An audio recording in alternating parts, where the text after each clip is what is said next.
Hello everyone and welcome to the sixth video of Anya Securities. My name is Atish, and in this video we are going to understand the different investment risks you see and you encounter, and we'll just have a look at the different types of risk that will be encountered during your investment. So before starting off to understand what are the different investment risks, we'll just spend 2 minutes to understand what is an investment. So investment is an asset acquired with the goal of generation of income or appreciation. So here you are investing in a particular asset that will grow with period of time.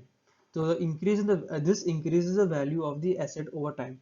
So the amount of money that you're investing today will increase the value of that asset over time and it will give you returns. So different investments have different risks associated with it and we shall identify it. So there are different types of investment classes like fixed deposit, debt funds, equity, gold, commodities, etc. And they have different investments come with different risk and we shall identify the different risk in this video. So first and foremost is the inflation risk. So inflation is a general rise in prices of various commodities, products and services that we consume. So as you know that 20 years before, the price of a particular commodity was different compared to the prices now. For example, we can say the petrol prices have been increased to almost rupees 100 per liter. And if you go to see the before 5 to 10 years, the rate of fuel was comparatively less. So this is your inflation risk.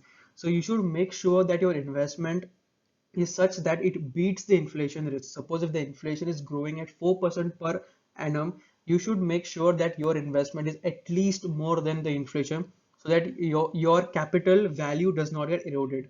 So inflation erodes the purchasing power of the money.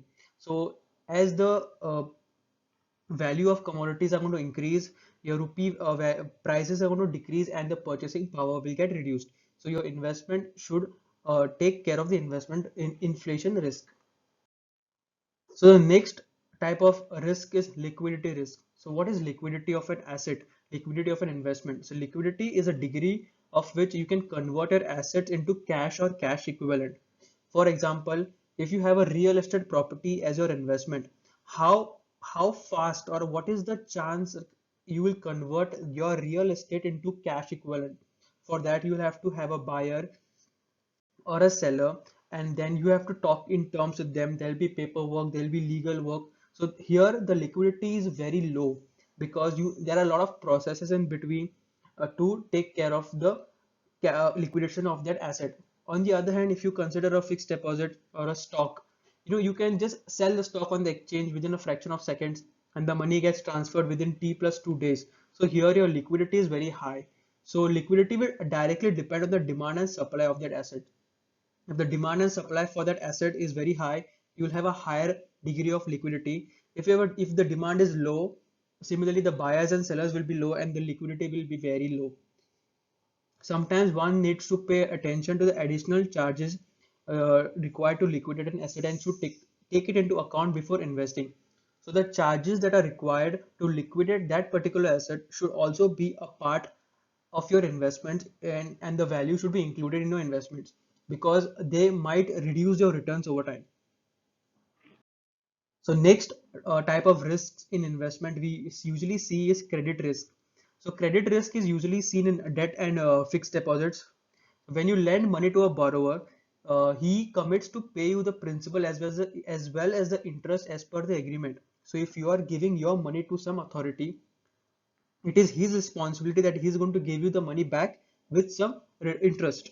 The risk of the borrower not being able to repay your principal amount is the credit risk. Suppose if I give my money to someone and if he is not able to repay that money to me, so that is the credit risk. So this risk is applicable in the case of debentures, bonds, and debt instruments. So debt instruments, you give the money to a company, so you act like a bank to the company, and the borrower receives that money from you. So what are the chances that he might not be able to return the money to you? There can be chances that the company can file for bankruptcy. There can be huge losses for the company. So these are the different risks which are associated to credit risk. It can be also be considered for a fixed deposit. Why fixed deposit? Because you are giving the money to the bank and bank is in turn giving the money to a particular company or a person who needs it. Because if he can't return the money to the bank will not be able to pay it to you. we can see the case in Punjab National Bank where people could not liquidate their funds because of the Nirav Modi scam. The next risk is market risk and price risk. So this risk I will explain with an example. So first let me explain what is the market risk. When securities are traded in open market, people can buy and sell the same based on their opinion. So here there's an opinion based buying and selling taking place on the market.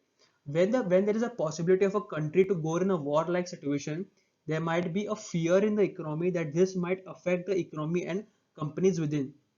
So here one example I've given, a country is going into a war. So because of this war, there can be predictions, there can be rumors, there can be opinions about people that the economy is going to go in bad shape. So due to this fear, it is a possibility that the prices of the stocks may fall.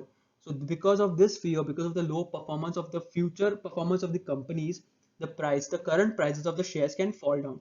So this is the market risk and price risk. If the government changes some policies which could impact the firm, there could be further fall in the prices. So as government announces the union budget, suppose if there are particular schemes that does not favor a particular company, the share price of that company can fall down. This is called the market risk and price risk.